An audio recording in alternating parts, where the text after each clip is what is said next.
एक बच्ची जो सबक याद करके नहीं आई थी उसको मुफ्ती सालेह हसन साहब ने डांटा और एक हाथ डंडा भी मार दिया। उनके बच्चे के माँ बाप थाने पहुंच गई और उन्हें जाके एक मनगढ़ंत कहानी पढ़ी और उसमें उन्होंने एक मुकदमा कायम करा दिया। हर पढ़ने वाला बच्चा भी ये कह देगा कि मुफ्ती सालेह साहब जो है वो बेगुनाह है और बहुत ही नेक शरीफ इंसान है। मुकदमा इस पर लिखा गया है मगर वो झूठा बेबुनियाद मुकदमा है। निर्दोष आलिम दीन को जो है बिला वजह परेशान किया जा रहा है। एक हफ्ते के दौरान ही यूपी के जिला बरेली में किला थाने का ऐसा दूसरा मामला सामने आया है जो एक संप्रदाय के ही दो पक्षों से जुड़ा है लेकिन संगीन है। वैसे ही जैसे मजहबी किताबों को जला देने का था और उससे बाकरगंज में बवाल होते होते बचा था। नया मामला मस्जिद में इमामत करने वाले संभल के मुफ्ती हाफिज सालेह हसन से जुड़ा है। उन पर इल्ज़ाम है कि उन्होंने मस्जिद के मदरसे में एक बच्ची के साथ गलत हरकत की जिसे पुलिस ने पॉक्सो एक्ट के तहत दर्ज कर लिया है। मामला 25 दिन पुराना है। इसमें सुलह और सफाई के दौर चलते रहे। जब आपसी कोशिशें नाकाम हो गईं तो मुफ्ती साहब की हिमायत में पब्लिक एसएसपी दफ्तर पहुंची। मौलाना तौक़ीर रज़ा खान की पार्टी ऑल इंडिया इत्तेहाद मिल्लत काउंसिल IMC के प्रवक्ता डॉक्टर नफीस खान के साथ तब on behalf SSP SP crime सुनवाई कर रहे थे।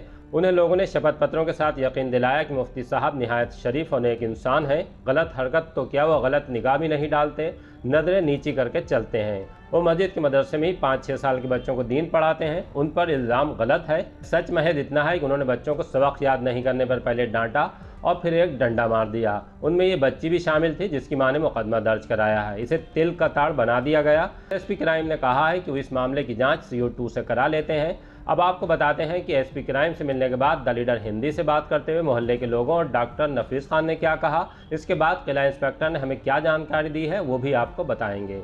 असल में मैं मुफ्ती सालेह साहब को तकरीबन 5-6 साल से जानता हूँ। बहुत ही नेक शरीफ इंसान हैं और पूरा मोहल्ला जितने लोग हैं इस बात के गवाह हैं कि वो चलते भी हैं तो निगाहें नीचे करके चलते हैं। सिर्फ उनको फंसाने की साजिश है और मौलवी हजरात को, उलमा हजरात को जो है वो बदनाम करने की साजिश है, झूठी साजिश है। हर पढ़ने वाला बच्चा भी ये कह देगा कि मुफ्ती सालेह साहब जो है वो बेगुनाह है और बहुत ही नेक शरीफ इंसान है और ऐसे इंसान जो है वो अवाम में बहुत कम पाए जाते हैं। हाफिज साहब जो हमारे जो है बहुत ही सज्जन है ये, लेकिन इनको झूठे मुकदमे में फंसाया जा रहा है। हम लोगों ने इसका जो था राजीनामा करा दिया था मगर कुछ बाहर के लोग जो हैं इसको ज़्यादा दबाव डाल के इस चीज़ को ज़्यादा गुमराह कर रहे हैं। मोहल्ले का कोई आदमी इसमें ऐसा है नहीं, वो भी लोग बाहर के, ये भी आके नया रहा, वो जो लोग उसको फंसा रहे हैं वही बाहर के हैं। कब का प्रकरण है ये पूरा? ये प्रकरण को लगभग मेरे साथ 1 महीना होने पर आ चुका होगा, 20 दिन तो है। मुकदमा इस पर लिखा गया है मगर वो झूठा बेबुनियाद मुकदमा है। मेरा नाम मोहम्मद अनस। मैं कहना यही चाहूँगा, एक निर्दोष आलिम दीन को जो है बिला वजह परेशान किया जा रहा है। इसके ज़रिए जो है एक आलिम तबके को नीचे दिखाने की कोशिश की जा रही है और इस काम में जो है जल्द से जल्द कार्रवाई होनी चाहिए। निर्दोष आदमी को समझ में छुड़ाने की कोशिश कर रहे हैं कि जो बिल्कुल नेक और सही आदमी है, वरना आवाम किसके साथ में आती है।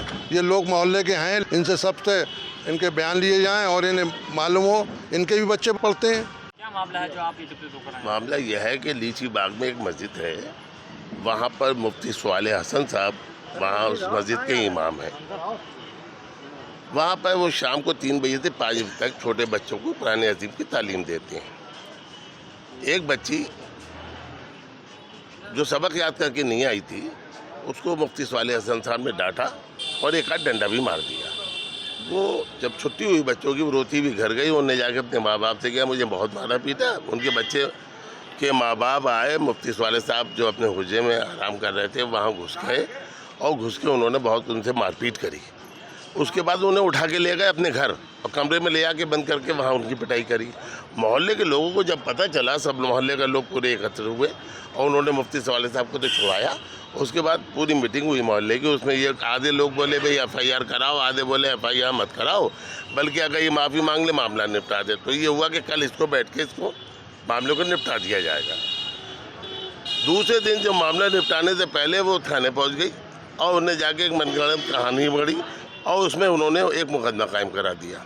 जब फिर मोहल्ले वालों ने कहा कि भाई ये तो तुमने बहुत गलत काम किया, एक तो मारा पीटा मौलाना को, उसके बाद ये करा, तो फिर उसने एक एफिडेविट दिया और एक एप्लीकेशन दी कि साहब मैंने बहकावे में ऐसा कर दिया था, वो एसएसपी साहब को पोस्ट भी कर दी थी। मगर उसके बाद जब सब मामला निबट गया, उसके बावजूद फिर उससे कुछ लोगों ने चाह दिया और वो फिर थाने पहुंच गई और कि साहब वो गिरफ्तार करो, पास्को एक्ट में मुकदमा है, ये है वो है। तो आज पूरे क्षेत्र के लोग आए, 100 से ज़्यादा शपथ पत्र हैं जो अभी कप्तान साहब को दिए गए हैं। एसपी क्राइम साहब ने इसकी CO सेकंड को जांच दी है और उन्होंने कहा इसमें निष्पक्ष कार्रवाई की जाए, अगर मुकदमा झूठा है इसे ख़त्म किया जाए। जबकि पुलिस जानती है कि ये झूठा है। तो पुलिस थाना करेगी, पुलिस के हर वहाँ का पूरा बच्चा जानता है कि ये एक मनगढ़ंत कहानी है, बिल्कुल झूठा मुकदमा है। मुफ्ती सवाले साहब को बेगुनाह फंसाया जा रहा है। अब यहाँ से हम CO सेकंड साहब के जा रहे हैं, उनको भी देंगे और कल IG साहब से भी इसकी शिकायत करेंगे, उनको भी शपथ पत्र देंगे। ये उन्होंने कप्तान साहब के ये कहा कि इसे बाई पोस्ट भेज दो, इसे बाई पोस्ट भेज दो। जिला इंस्पेक्टर हरेंद्र सिंह ने हमसे बात करते हुए कहा कि मुकदमा दर्ज होने के बाद बच्ची के 164 में बयान भी दर्ज हो गए हैं। उसने घटना का समर्थन किया है। अब इस मामले में गिरफ्तारी होना बाकी है, उसके लिए प्रयास किए जा रहे हैं।